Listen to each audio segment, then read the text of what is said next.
제목은 양날의검 분양가 상한제 손본다. 점점점이고요. 해안선의 인사이트. 김현미 국토교통부 장관 이렇게 해놨는데 최근 분양의 가장 큰 이슈가 이 분양가 상한제를 손봐서 분양가를 저렴한다고 했던 뉴스가 최근에 도배를 했어요. 뭐 블로거들 사이에는 별로 안 나왔는데 저는 이걸 굉장히 유심히 관찰했고 뉴스 기사도 한번 보면서 이게 앞으로 분양 시장에 큰 영향을 주겠다라는 생각이 들더라고요.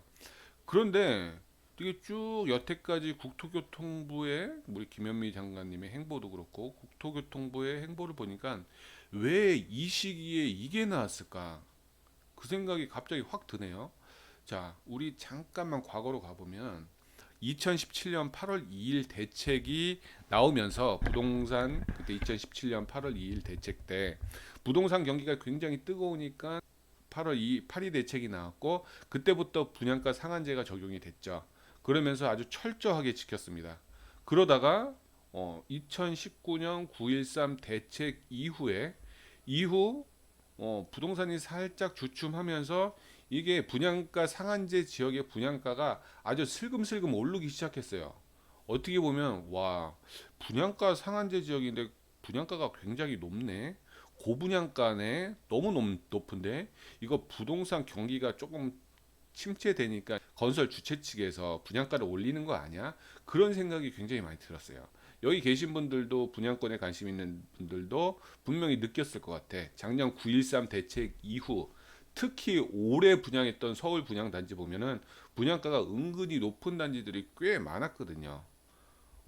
그런 기조가 이어지다가 갑자기 우리 김현미 국토교통부 장관님 그리고 주 부처인 국토교통부에서 분양가 상한제를 손본다는 뉴스가 나왔어요. 이 배경이 어떻게 되는지 제가 한번 어, 모아봤어요. 이게 맞을 수도 있고 틀릴 수도 있지만 저는 이렇게 생각하는 것 같아요. 이게 촉발은 이런 것 같아. 3기 신도시가 2019년 5월 7일 날 발표가 됐죠. 고양, 창릉, 부천, 대장 3기 신도시 그 외에 뭐 수원, 당수지구도 있고요. 그리고 용인, 구성 등등 소규모로 또 굉장히 많이 있죠. 또 안산에서도 있죠. 안산도 있고 그런 식으로 1차, 2차, 3차 신규 택지 추진 계획을 발표를 했습니다. 또 이때 뭐 김현미 국토부 장관, 이재명 경기도지사, 부천시장님, 또 서울시 뭐 그 행정부처 장들이 나와서 그때 11시였나 이렇게 기자회견을 해서 발표를 했습니다. 이렇게 발표를 하고 나서 그리고 많은 분들 특히 여기에 수혜를 입는 분들도 생겼고 또 이게 3기 신도시가 악재가 돼서 되게 불평불만하시는 분도 생겼죠.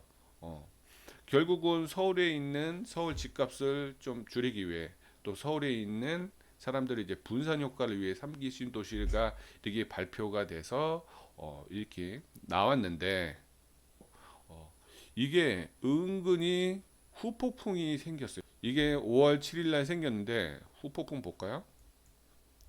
3기 신도시 반대 시위가 이제 본격적으로 다음 날부터 시작해서 3기 신도시 시정 백지화해라 뿔난 1기, 2기 신도시 주민들이 이제 연합을 해서 집회를 하기 시작합니다. 일산 구도심지에 있는 일산 분들이 화가 많이 났고요.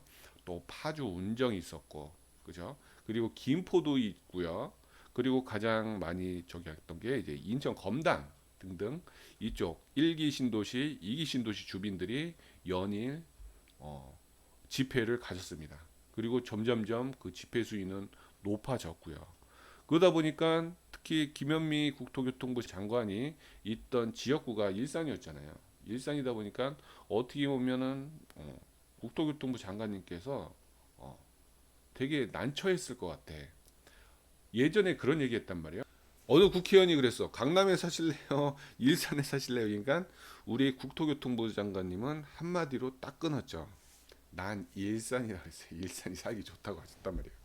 그만큼 국토교통부 장관님이 이제 국회의원 지역구이기도 하다 보니까 또 자기 지역구의 사람들한테 잘 보여야지 다음 선거에서도 우리 총선에서도 국회의원이 다시 될 수 있으니까.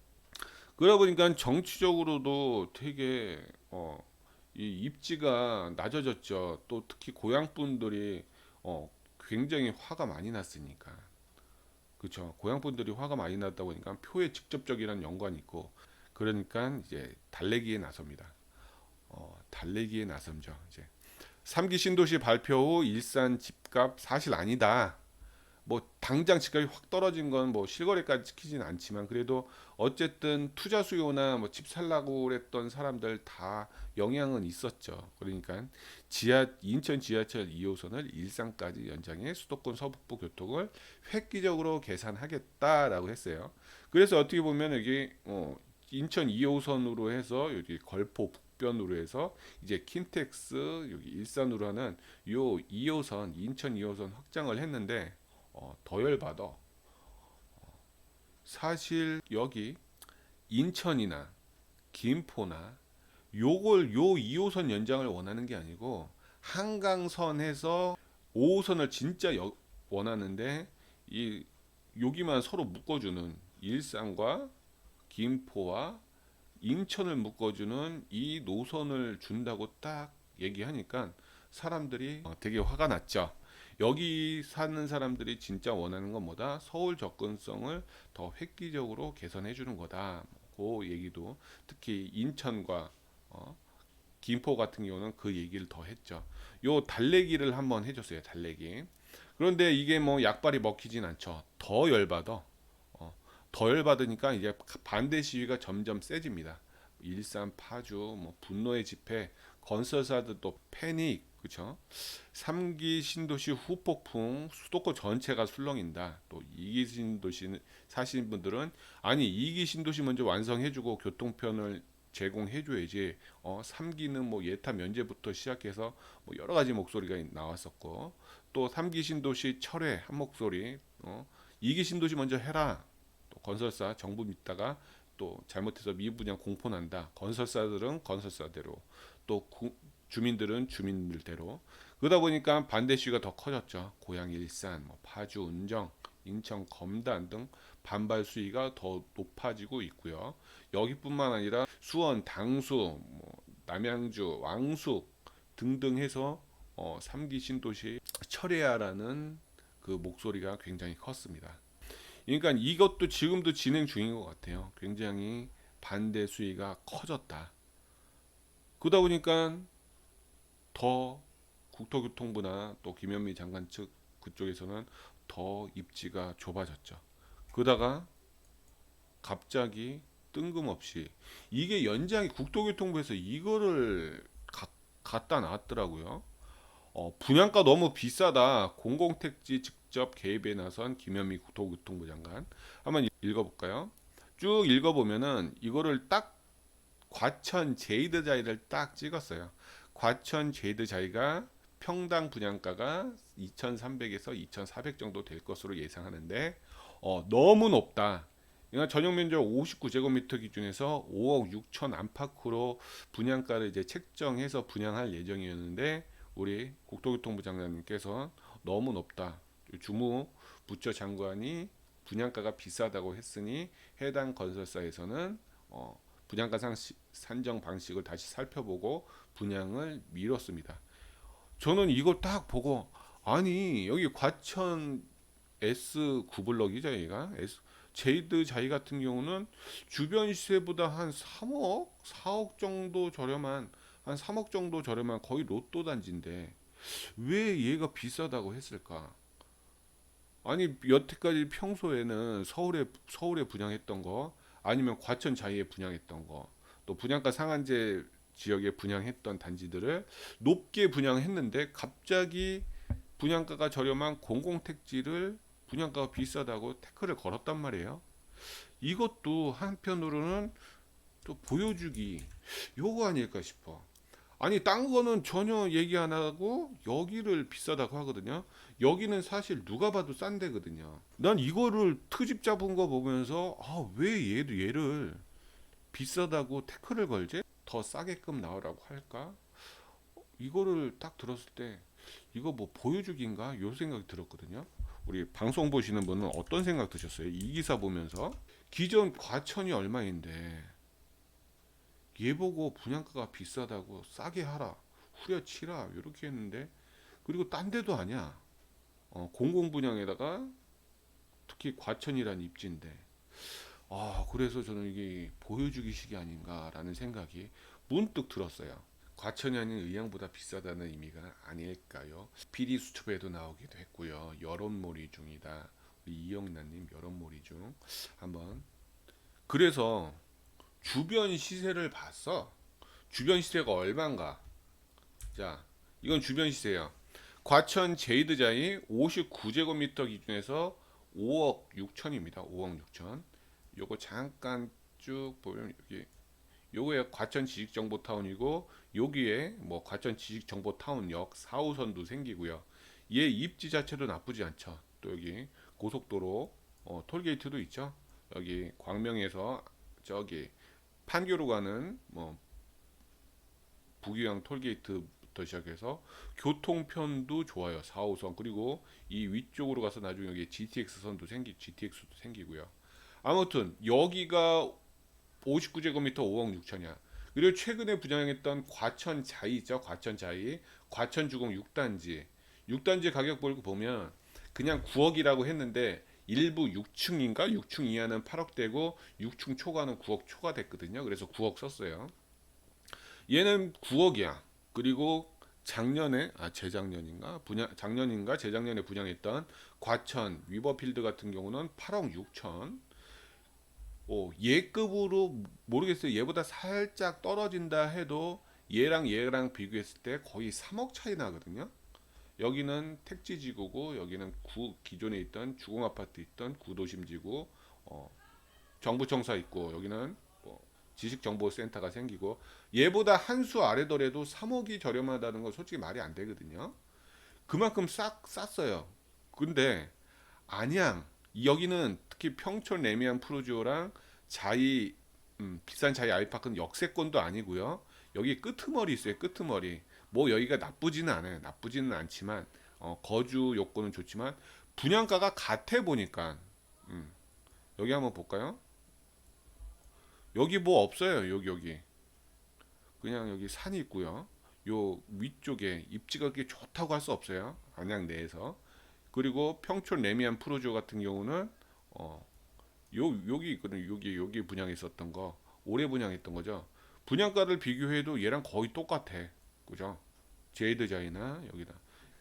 이 비산동에 이 친구를 택할 것이냐, 아니면 택지지구에 역세권 4호선 역세권 끼고 있는데 여기. 근데 지금 이게 비싸대. 그리고 어바인 퍼스트 딱 보니까 피 포함해서 한 5억 2천 정도 하더라고요. 이렇게 봐도 주변 시세보다 주변 분양했던 단지들 시세보다 엄청나게 저렴한데도 정부는 뭐라? 비싸대. 물론 뭐 토지 공급가나 건설가 그 과거에 해서 오른 걸 반영 안 해서 옛날 얘기를 할 수 있어도, 그냥 요즘 나오는 분양가 산정 방식이 뭐 토지 공급가 그리고 건설가도 있지만 주변 시세도 항상 반영했을 때 확실히 저렴한 건 맞아요. 주변 시세를 비교하니까 엄청 싸고요. 그러면서 다음날 뭐가 났냐? 경실련에서 발표했어요. 과천 제이드자의 분양가는 979만 원이면 충분하다. 자, 979만 원이면 고층 기준 1000만 원이고, 자, 25평 얼마? 2억 5천. 경실련에서는 얼마를 원한다? 2억 5천을 원한다네요. 자, 2억 5천이면 중도금, 자, 다시 비교해 보죠. 2억 5천이면 6억짜리 로또가 되겠네. 그쵸? 2억 5천이면요. 이런 식으로 경실련에 내놨어요. 자, 979만 원이면 뭐 딴 데를 비하는 게 아니고 거의 안성, 저기 여주 이천, 연천 뭐 그쵸? 요 정도 아닌가요? 이 정도? 2억 5천이면 정말 들어가고 싶은 금액. 2억 5천이면은 달러빛을 내서라도 한 5채 분양받고 싶네요. 경실련에서는 이런 식으로 기한을 내겼어요. 1000만 원에 분양하라고. 역시나 여기서 끝이 아니죠. PD 수첩까지 나왔습니다. 아까 PD 수첩 잠깐 얘기하셨는데 지하라도 사겠어요. 그죠? 지하라도 사야지. PD 수첩도 6월 4일 날 그거에 딱 맞춰서 보다 누구를 위한 로또 청약인가? 로또 분양의 배신. 여론몰이를 심하게 합니다. 그럼 사람들이 우리 국민들이 어떤 식으로 받아들일까요? 아, 분양가 엄청 비싸다. 이게 나 이걸 보면서 와, 이게 음모론이 아닌 것 같고 제가 그냥 느낀 게 그래요. 요게 딱딱딱 이런 식으로 맞춰 나온 게 발표되고 후폭풍 일고 한 번 달래주고 다시 더 세지고 그러니까 공략을 바꿔서 분양가 잡겠다. 그리고 시세 보니까 엄청 싼 거야. 그러니까 경실련이 나와서 아니 더 싸야 된다. 그리고 나서 당연히 PD 수첩에 나왔어. 와, 이게 우연일까요? 또 이런 일련의 과정이 있었고 이게 발표가 되고 나서 이틀 있다 뭐가 됐다 이게 나온 거야. 과천 제이드 자이만 한 게 아니고 이제 MBC가 그쪽인가요? 과천 제이드 자이만 그런 게 아니라 우리나라 분양가 상한제가 적용된대. 전 국토가 자하는 게 아니고 분양가 상한제가 적용된 데에 대해서 고분양가 사업장 심사 기준을 이런 식으로 개선하겠다. 기존의 분양가 상한제 지역 기준이고요. 바뀐 내용이에요. 바뀐 1년 이내 분양가 기준 어쩌고저쩌고 있는데 요거 보면은 나도 무슨 말인지 이해하기가 어려워. 제가 뒤에다가 좀 쉽게 풀어서 썼어요. 결국 뭐다? 분양가 상한제를 더 철저하게 하겠다는 얘기예요. 분양가 상한제를 좀 더 철저히 하게 해서 분양가 상한제가 적용되는데 웬만하면은 애매모호한 기준을 1번, 2번, 3번 이런 식으로 세 가지를 잡아서 정확히 기준을 잡겠다라고 발표를 했습니다. 6월 7일 날이죠. 뭐 며칠 안 됐어요. 이틀 전인가 3일 전인가 여기를 발표를 했죠. 그래서 요 개선안을 보면 이거예요. 인근에 최근 1년 안에 분양했던 아파트가 있을 경우는 그 아파트의 분양가를 넘지 못하게 한다. 예를 들어 볼게요. 홍제 해링턴 플레이스가 분양을 했다 쳐요. 그럼 그리고 홍제원 뭐 푸르조가 분양할 텐데 분양하게 되면 입지를 떠나서 입지고 역세권이고 다 필요 없어. 그 인근에 분양했던 단지보다 무조건 높으면 안 돼. 이게 참 애매한 것 같아. 그렇지 않나요? 아니, 얘기 들어 이거 지도를 한번 볼게요. 자, 여기에 있어요. 인덕원역이 있고 또 아파트의 가격 중에 하나가 이 입지잖아요, 입지. 근데 여기랑 멀면 멀수록 아니면 여기랑 가까우면 가까울수록 가격 차이가 난단 말이에요. 둘 다 신축이라고 봤을 때. 자, 예를 들어 뭐 여기 요쪽에 여기 A 그냥 찍은 거예요. 여기에 분양을 해. 여기가 A가 분양을 해요. A가 분양을 하고 5개월 있다가 인덕원 역세권인 B가 분양을 하는데 분양가 상한제가 적용된다면 B는 뭐다? 요 A를 넘으면 안 돼. 근데 이게 가능할까요?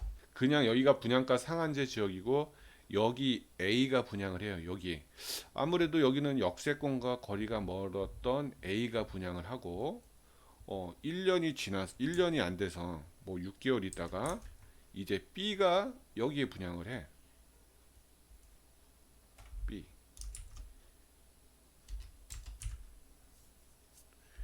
B가 분양을 하는데 그죠? B가 분양을 하는데 이거대로라면 최근 1년 안에 분양한 아파트가 있을 경우에는 그 아파트의 분양가를 넘지 못하게 한다.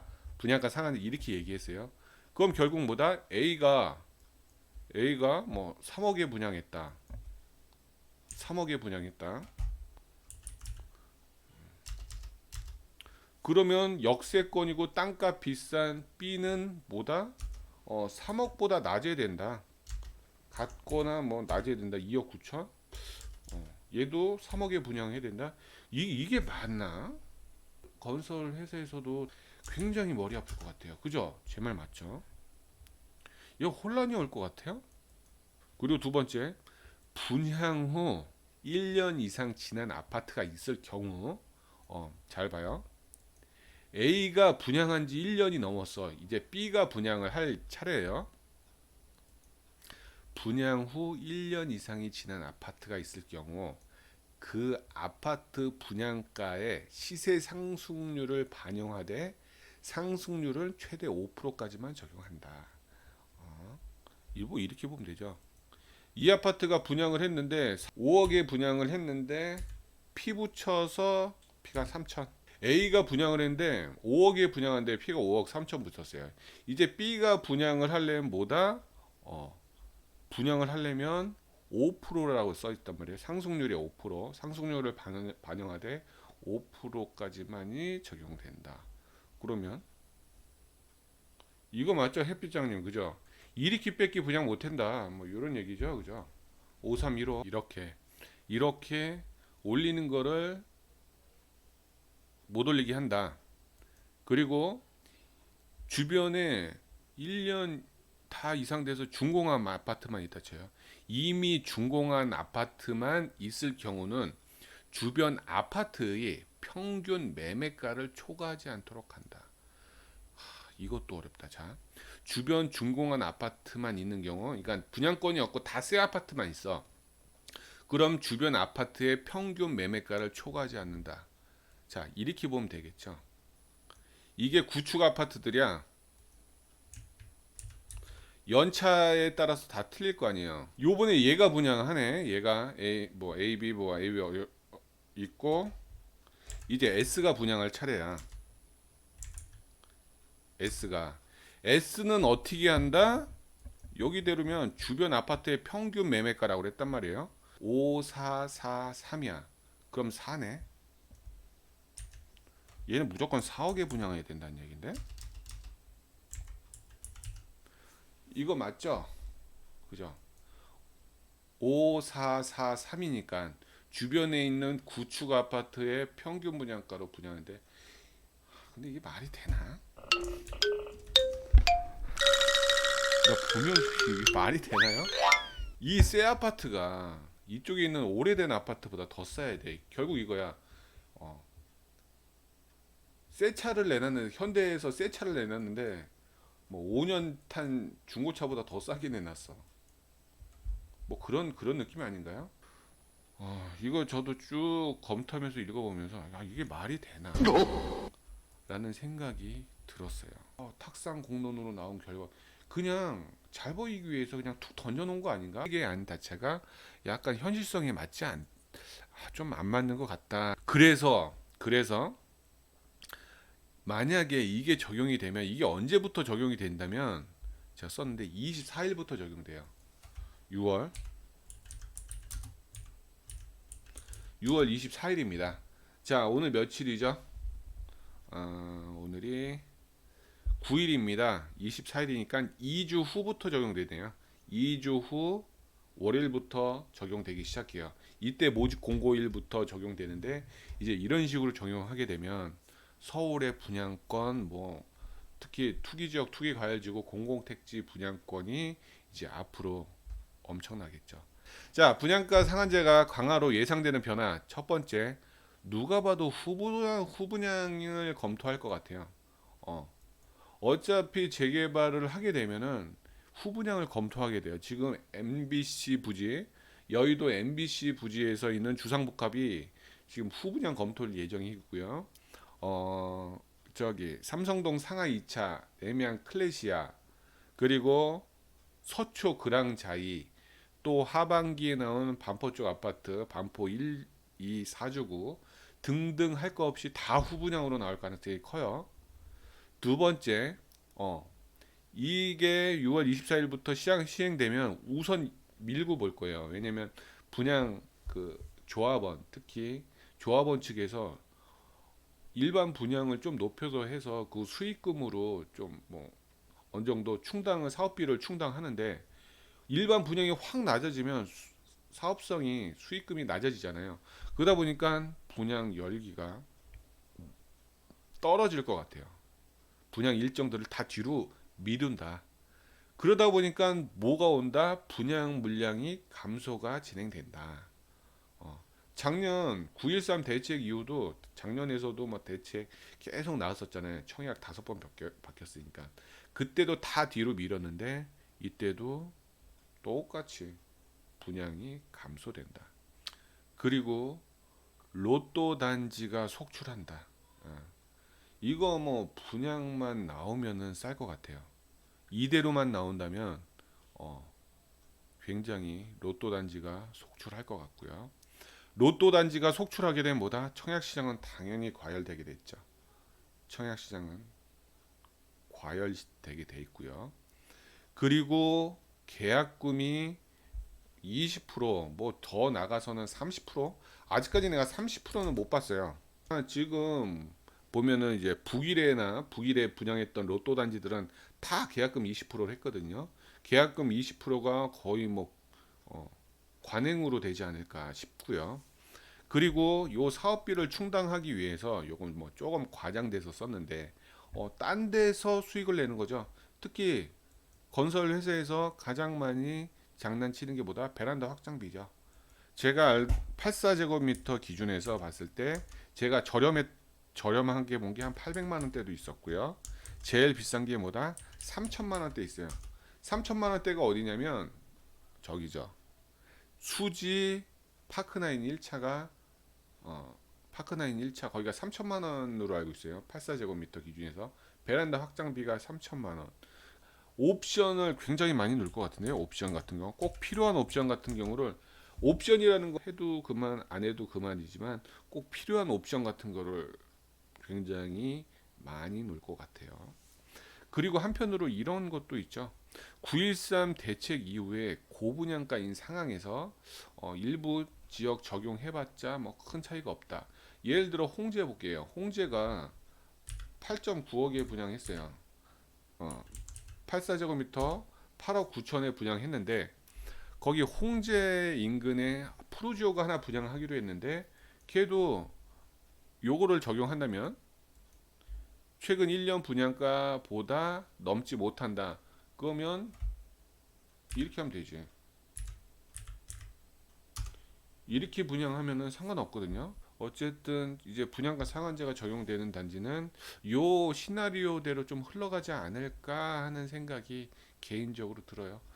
또 우리 방송 보시는 분들은 또 다른 생각 충분히 가질 수 있으니까 우리 식스데이님 그리고 우리 은정김님께서는 이런 식으로 분양가를 낮추면은 부실공사가 되지 않을까 염려돼요.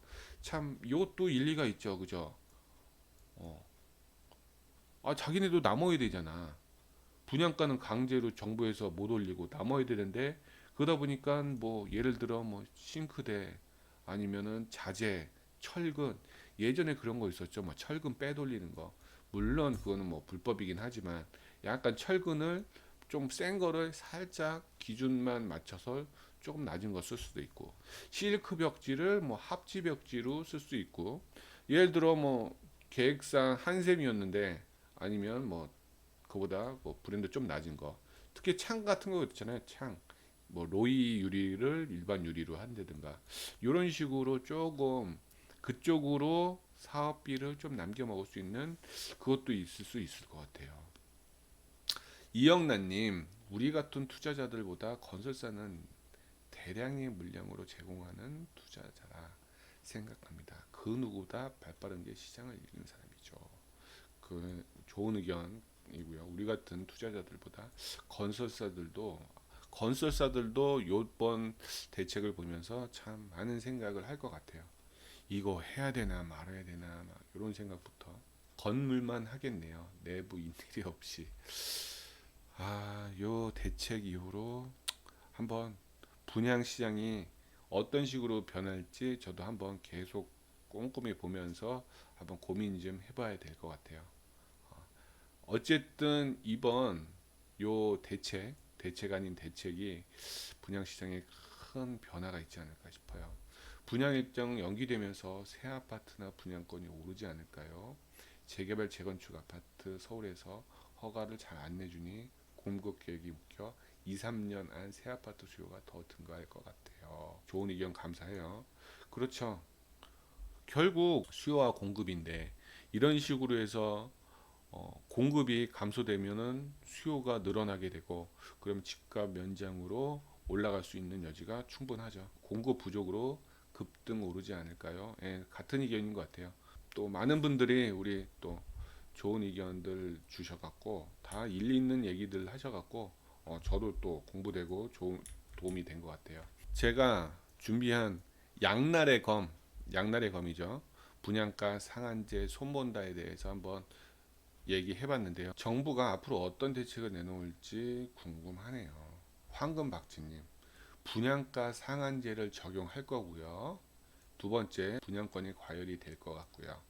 또 분양권이 과열되니까 세금을 강화하겠죠. 그리고 무의미한 복지를 확대할 거고요. 그리고 저소득층이 지지를 공고하고요. 또 집권 연장이 되겠네요. 또 좋은 의견 주셔서 감사하고요. 앞으로 어떻게 진행될지 한번 두고 봐야 될 것 같아요. 내년 총선이 어떻게 될지도 굉장히 개인적으로 궁금하네요. 오늘 방송 내용인 양날의 검 분양가 상한제 손본다에 대해서 오늘 방송은 여기까지 하겠습니다. 감사합니다.